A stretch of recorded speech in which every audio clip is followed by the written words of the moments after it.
Hello नमस्ते जय जोहार। मेरा नाम है भोजराज बारले और आप सबका स्वागत है हमारे चैनल नवा अभियान छत्तीसगढ़ में। आज के हमारे जो मेहमान हैं वो हैं सर डॉक्टर उदय कुमार धाबरडे जी। ये सेक्टर 9 हॉस्पिटल में बर्न और प्लास्टिक सर्जरी यूनिट के हेड हैं। सर आपका बहुत बहुत स्वागत है हमारे चैनल में। जी। सर अपना एक संक्षिप्त परिचय दीजिए हमारे दर्शकों को। जी, सभी को सबला जो जय जोहार, जय छत्तीसगढ़। मैं doctor Uday Kumar धाबरडे plastic surgery और बर्न डिपार्टमेंट सेक्टर 9 हॉस्पिटल का हेड हूँ। और मैं पैदा भी इसी हॉस्पिटल में हुआ हूँ, टोटली छत्तीसगढ़िया हूँ। और काम भी, मेरी जन्मभूमि और कर्मभूमि वही हॉस्पिटल है। और यहाँ के प्लास्टिक सर्जरी और बर्न के केसेस मैं डील करता हूँ। और हमारा जो बर्न विभाग है ये सेंट्रल इंडिया का नंबर 1 है, और जहाँ स्किन बैंक की सुविधा भी है। तो गंभीर से गंभीर जले मरीज भी हमारे पास आते हैं और ठीक होके जाते हैं। जी सर, फैमिली के बारे में मैं जानना चाहूँगा कि परिवार में कितने लोग हैं, आप कितने लोग हो। जी, मैं और मेरी पत्नी है प्रेरणा जी धाबरडे, जिसने मिसेस यूनिवर्स का खिताब 2 साल पहले यूरोप से जीत के आई थी। और एक मेरा बेटा है जो दिल्ली एम्स में रोबोटिक सर्जरी में एमसीएच कर रहा है। और एक बेटी है जो रायपुर एम्स में एमएस ईएनटी कर रही है। इस प्रकार से हम टोटल 4 लोग हैं। जी। सर तो मैं सबसे पहले ये जानना चाहूँगा कि आपके करियर का शुरुआत कैसे हुआ, स्कूलिंग आपका कहाँ हुआ है, कॉलेज आपने कब ज्वाइन किया है, कैसे कैसे कहाँ कहाँ आपका पढ़ाई हुआ है, मैं ये जानना चाहूँगा। जी जी। जैसा कि मैंने पहले ही कहा है कि मैं इसी सेक्टर 9 हॉस्पिटल में ही पैदा हुआ हूँ। तो मेरी प्रारंभिक शिक्षा जो है Hindi medium sector 6A market के सामने के एक प्राइमरी स्कूल में, और फिर वहीं पे मिडिल और हायर सेकेंडरी स्कूल में मेरी 11वीं तक, तब 11 था। उसके बाद फिर मैंने बीएससी कल्याण कॉलेज में किया फर्स्ट ईयर। उसके बाद मेरा पीएमटी एग्ज़ाम दिया, तो पीएमटी में सिलेक्शन हुआ और मैं रायपुर मेडिकल कॉलेज में सेलेक्ट हुआ। वहाँ से मैंने एमबीबीएस किया। उसके पश्चात एमएस जनरल सर्जरी में किया, और कुछ प्लास्टिक सर्जरी और बर्न की ट्रेनिंग मैंने दिल्ली के एलएनजेपी हॉस्पिटल में और मुंबई के केईएम हॉस्पिटल से ली है। जी। सर तो आपका जो कॉलेज आपने ज्वाइन किया, एमबीबीएस आपने स्टार्ट किया, वो कौन से ईयर में आपने स्टार्ट किया। ये एमबीबीएस मैंने सर 84 बैच का हूँ मैं। ओके। 84 में मैंने ज्वाइन की थी एमबीबीएस, और 93 तक मेरा एमएस कंप्लीट हो गया था पूरा। जी। तो सर मैं ये जानना चाहूँगा कि आपने जो फर्स्ट सर्विस किया वो कहाँ किया, एज अ डॉक्टर आप फर्स्ट जॉब कहाँ पे किया। As a doctor first job जैसे ही मैं निकला तो एनटीपीसी कोरबा में एक एडहॉक जॉब खाली थी। तो कोरबा में मैंने एज ए सर्जन ज्वाइन किया। उसी दौरान मैं यहाँ नागपंचमी के त्यौहार मनाने आया था, तो बीएसपी की रिक्रूटमेंट भी निकली थी। तो उसमें भरा और उसमें इंटरव्यू दिया, तो यहाँ सेलेक्ट हो गया। क्योंकि मेरे पापा खुद बीएसपी एम्प्लॉय थे, तो उनको एनटीपीसी से अच्छा बीएसपी लगता था कि नहीं, ये बीएसपी की बहुत अच्छी जॉब है, और तू भी बेटा यहीं आ जा, हमारा इकलौता बेटा उतने दूर कैसे रहेगा। तो मैं फिर जब यहाँ सिलेक्शन हुआ तो मैं 94 में नवंबर में मैंने भिलाई स्टील प्लांट के हॉस्पिटल को ज्वाइन किया। जी। तो सर जैसे आमतौर पे भिलाई वासियों का ये रहता है कि भिलाई स्टील प्लांट मतलब एक ड्रीम जॉब होता है वहाँ पे जॉब करना, जी तो जी। इस पे आपका क्या बोलना रहेगा। मैं सही कहूँगा कि भिलाई स्टील प्लांट में जैसे मेरे पापा भी काम किए, मेरा भी dream job Bhilai steel plant में काम करना था। भिलाई स्टील प्लांट बहुत ही एक अच्छा आपको परिवेश देता है, सराउंडिंग देता है, एटमॉस्फेयर देता है, जिससे आप ग्रो करें। साथ में जो यहाँ की लोग हैं बहुत एक दूसरे को प्यार करते हैं, सहयोग करते हैं। तो स्कूल में भी बहुत ज़्यादा प्रॉब्लम नहीं आई, क्योंकि भिलाई के स्कूलों से ही पढ़े हैं हम लोग। तो उस दौरान इसलिए भिलाई में एजुकेशन के सेंटर से देखूं और जॉब के सेंटर से ज़्यादा ट्रांसफरेबल जॉब नहीं है, ज़्यादा पॉलिटिकल इन्वॉल्वमेंट नहीं है। तो एक तरह से मानसिक, हाँ प्राइवेट जॉब में ज़रूर बहुत ज़्यादा पैसा है, पर अगर देखा जाए तो एक मानसिक शांति और एक ठहराव ज़िंदगी का, और लोगों के साथ मिलना जुलना, इतनी ग्रीनरी में रहना, ये सही बात है। भिलाई स्टील प्लांट का जॉब एक ड्रीम जॉब है, और जो मेरा लगभग साकार हो गया। जी जी। सर तो मैं ये जानना चाहूँगा कि जैसे आप काफ़ी टाइम से वर्क कर रहे हो मेडिकल फील्ड में और स्पेशली बर्न यूनिट में, और आपने बहुत सारे केसेस देखे होंगे, तो मैं आपका ऐसा कोई एक केस जानना चाहूँगा जो जो मतलब आपके लाइफ में वो एक पिन हो गया हो कि ये केस आप ज़िंदगी में कभी नहीं भूल सकते, ऐसा जी जी कुछ। जी। एक प्लांट में जैसे हमारे यहाँ एक्सीडेंट होते ही रहते हैं, क्योंकि बड़ी इतनी धमन भट्टी में काम करना रहता है। तो एक जल के आया था मरीज। तो वो करीबन 85% जला हुआ था, और उसका साथ ही उन लोग काम कर रहे थे तो हैंग करके अपने आप को, तो एक तो जल के वहीं पे राख हो गया, पर ये किसी तरह वहाँ से कूद के नीचे गिरा पानी में, फिर भी ये 85% करीब लगभग जल चुका था। तो उसे मरनासन अवस्था में मेरे पास लाया गया। सभी लोगों ने, उसके परिवार वालों ने भी उम्मीद छोड़ दी थी कि नहीं कुछ नहीं होगा। वो मरीज भी बोलता था मैं इतना ज़्यादा जल चुका, मेरा कुछ स्किन बचा नहीं है, अब मैं तो मर जाऊंगा। थोड़ा बहुत जो बचा हूँ, जो जलने के बाद, मरने के बाद तो 100% जलाते ही हैं, और मैं 85% जल चुका हूँ, 10-15% तो बस बचा हूँ। पर आप कोशिश करो 10-15% मान के। तो वो जो मरीज ने मुझे बताया कि हमें हिम्मत नहीं आनी चाहिए। अदरवाइज़ हम लोग देखेंगे कि जो अमेरिकन बर्न स्टैंडर्ड है या इंडियन बर्न, 60% से ज़्यादा मरीज बचने की संभावना बहुत कम होती है, और ये 85% था। तो पर यंग था, तो इसीलिए हम लोगों ने इसमें पूरी कोशिश की। मरीज के परिवार ने भी और बीएसपी प्रबंधन ने भी उसके लिए दवाइयाँ से लेकर सब बहुत प्रयास किया, और अंत में वो मरीज ठीक होकर घर गए यहाँ से। ये मेरे लिए बड़ा चैलेंजिंग था कि आपको कभी भी हिम्मत नहीं हारनी चाहिए। मैं जो दर्शक है उनसे भी कहूँगा, आप चाहे कोई भी काम कर रहे हो, आपको ऐसा लगता हो कि ये नहीं हो सकता, तो नामुमकिन कुछ भी नहीं है, हर चीज़ मुमकिन है, बस अगर सतत प्रयास करें अच्छे ढंग से तो। जी। सर, तो जैसे करियर का बात हो गया, जॉब्स की बात चल ही रही है, तो मैं जानना चाहूँगा कि आपके लाइफ का कोई ऐसा टर्निंग पॉइंट जिसके बाद आपको लगा होगा कि हाँ यार, अब मेरा लाइफ एक सही लाइन पे आ चुका है और लाइफ अच्छा चल रहा है, ऐसा कुछ पॉइंट अगर आपको याद हो तो। जी, मैं, पिताजी भिलाई स्टील प्लांट में थे, तो भिलाई स्टील प्लांट में ही पैदा हुआ। अच्छा हॉस्पिटल था, अच्छा एजुकेशन रहा, और बच्चे भी बीएसपी स्कूल में पढ़े और वो भी सब सेट हो गए। तो मैं सोचता हूँ कि ऐसा कोई बड़ा टर्निंग पॉइंट नहीं आया, पर हाँ, बहुत स्मूथ मेरी लाइफ रही। मैं खुद भी बीएसपी स्कूल से पढ़ के अच्छे से सेलेक्ट हुआ। एक लोगों में भ्रांतियाँ हैं कि भाई हिंदी मीडियम वाले कुछ कर नहीं पाते या कुछ नहीं होता। हमारे छत्तीसगढ़ी लोगों को लगता है कि भाई वो दिल्ली मुंबई वाले बड़े ये रहते हैं, फटाटेदार इंग्लिश बोलते हैं। तो लैंग्वेज फर्स्ट नहीं है, नॉलेज फर्स्ट है। जी। तो वही बीएसपी स्कूल से मेरे बच्चे भी किए, टॉप करके एम्स में दिल्ली में है।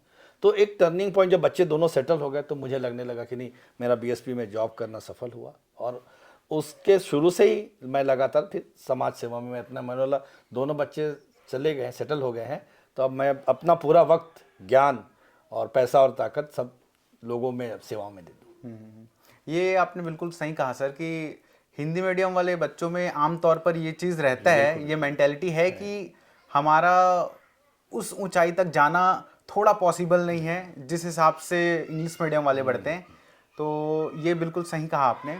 और क्या आपको ये भी लगता है कि जैसे मेडिकल फील्ड में स्पेशली बोलूं तो ये इस चीज़ का बहुत एक हवा टाइप से बना हुआ है कि मेडिकल फील्ड को, पीएमटी को, नीट को सिर्फ इंग्लिश मीडियम वाले ही क्रैक करते हैं, तो इस पे आप क्या बोलना चाहोगे? ये बिल्कुल सही है। मैं भी जब सेलेक्ट हुआ तो मैं बहुत डरता था कि हिंदी मीडियम से पढ़ा था, तो जब मैं वहाँ सेलेक्ट होके गया तो शुरू के 1 महीने तक तो मुझे समझ ही में नहीं आया वो बोल क्या रहा है, और लेक्चर भी ख़त्म हो गया बोलते हैं तो उसने बोला क्या कुछ समझ में नहीं आता था।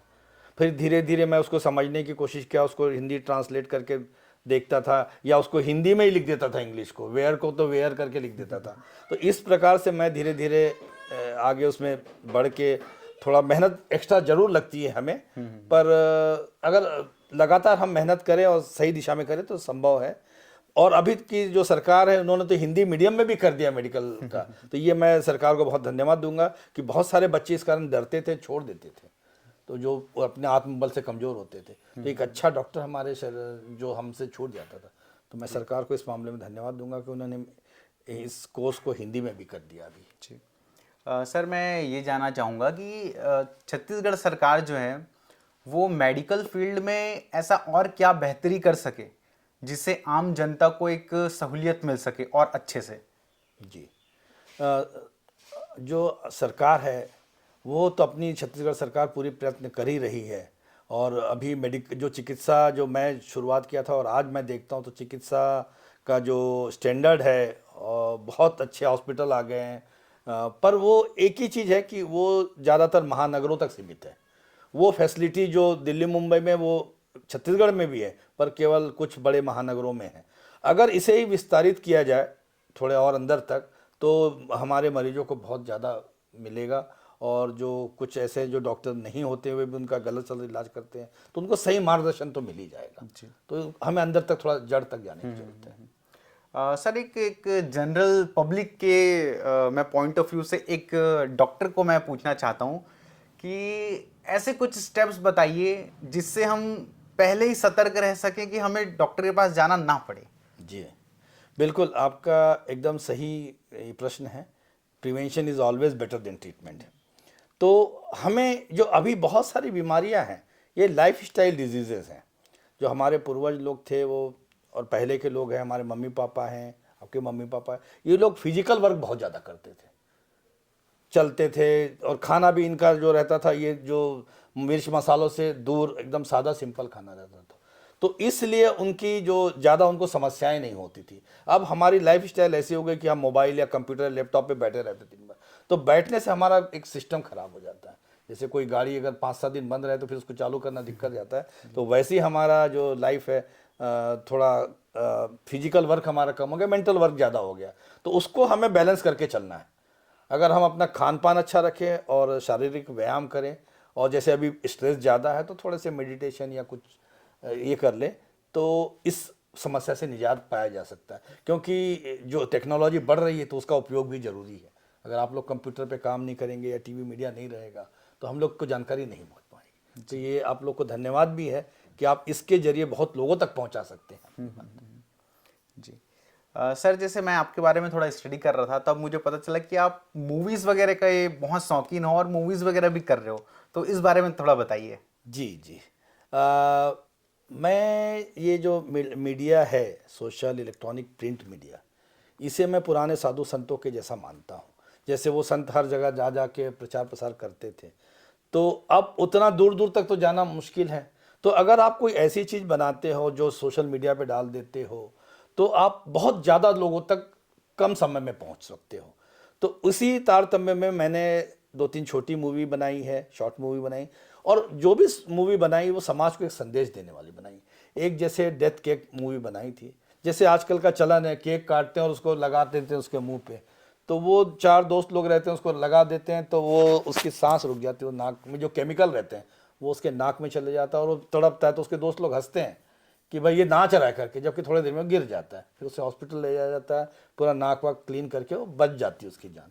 तो एक ये था कि इस तरह से ना कि केक खाने की चीज़ है, लगाने की चीज़ नहीं है। ये इस प्रकार के समाज को संदेश देने वाली छोटी मूवी बनाई। और एक भगवान का रहमत है मुझ पर कि एक ऐसी पिक्चर का भी ऑफर आया जिसमें हमारे संविधान निर्माता डॉक्टर बाबा साहब अम्बेडकर की वाइफ पर बॉलीवुड की हिंदी मूवी बनी, और उसमें मुझे बाबा साहब का रोल करने का मौका मिला। तो मैं अपने आप को धन्य मानता हूँ, और वो पिक्चर कुछ ही दिनों में आपके नज़दीक के थिएटर और OTT प्लेटफॉर्म और सभी जगह। बिल्कुल सर, देखने के लिए एक्साइटेड है। जी जी। और बिल्कुल देखेंगे। और ये छत्तीसगढ़ की पहली है जो छत्तीसगढ़ के कलाकारों ने, इसमें बॉलीवुड के भी कलाकार है, रज़ा मुराद है, नत्था है जो हमारे भिलाई के कलाकार हैं, और बहुत सारे टीवी आर्टिस्ट भी आए थे। तो इस पिक्चर के एक जो बेसिक कॉन्सेप्ट ये है कि बाबा साहब पे बहुत सारी मूवी बनी है, पर उनको रियल में बाबा साहब बनाने वाली उनकी पत्नी पर किसी ने भी अभी टच नहीं किया। मोस्टली जैसे हमारे यहाँ महिलाओं पर थोड़ा कम ही ध्यान दिया जाता है जैसे। तो हमने उस पर जब स्टडी की तो देखा कि वो जब बाबा साहब पढ़ रहे थे वहाँ पे, तो उनके पास खाने के लिए पैसे नहीं थे, किराया देने के लिए पैसे नहीं थे। तो ये महिला जो रमाई है, रमाबाई अम्बेडकर, इन्होंने जो लकड़ी काट के जंगल से उसको बेचा, कंडे बेचा, और उससे उनको पैसे भेजे। तो ये उदाहरण बहुत विरला ही है।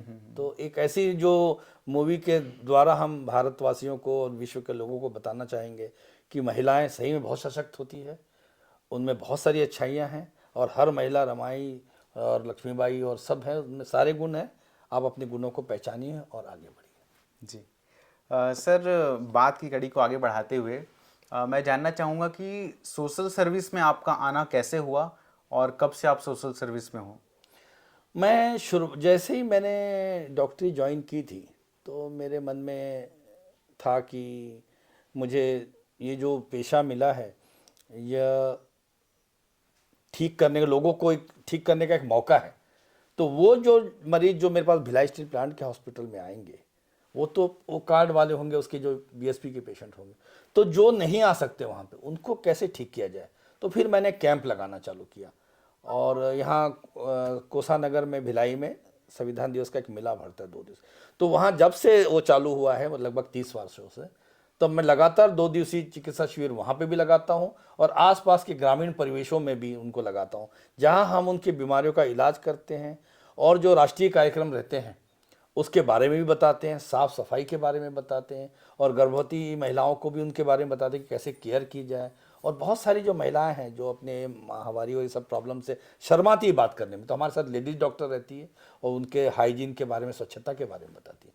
तो इस प्रकार से प्रिवेंशन हो जाता है, तो बहुत सारी महिलाएं हैं और पुरुष हैं जो लोग बच जाते हैं। और उस दौरान कई चेकअप में तो मुझे उनका किसी किसी का बहुत ज़्यादा बीपी मिला, उनको तकलीफ नहीं थी, शुगर था, हम टेस्ट करते हैं तो इस प्रकार से प्रारंभिक जांच में मिल जाते हैं, तो वो फर्दर कॉम्प्लिकेशन से वो बच जाते हैं।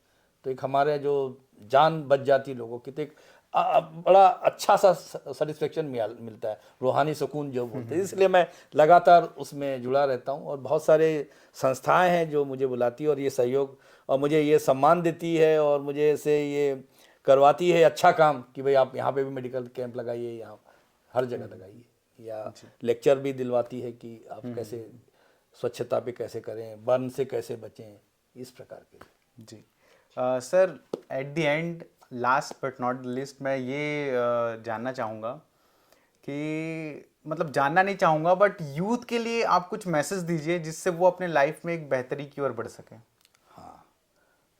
मैं यूथ के लिए मैसेज यही देना चाहूँगा, अगर हमारे छत्तीसगढ़ के हैं, भिलाई के हैं, तो वो अपने आप को किसी भी महानगरों के किसी भी इससे अपने आप को कम ना समझे। लैंग्वेज से ज़्यादा नॉलेज ज़रूरी है और लगातार आप कोई भी मुकाम हासिल करना चाहे, किसी भी फील्ड में हो, मेडिकल हो, इंजीनियर हो, फिल्म हो, मॉडल, आजकल तो बहुत सारे रास्ते खुल गए, आप उसमें एकदम अपने आप को देख लीजिए, एम बना लीजिए और उसकी पूर्णतः तैयारी कीजिए, तो आप बिल्कुल सफल होंगे।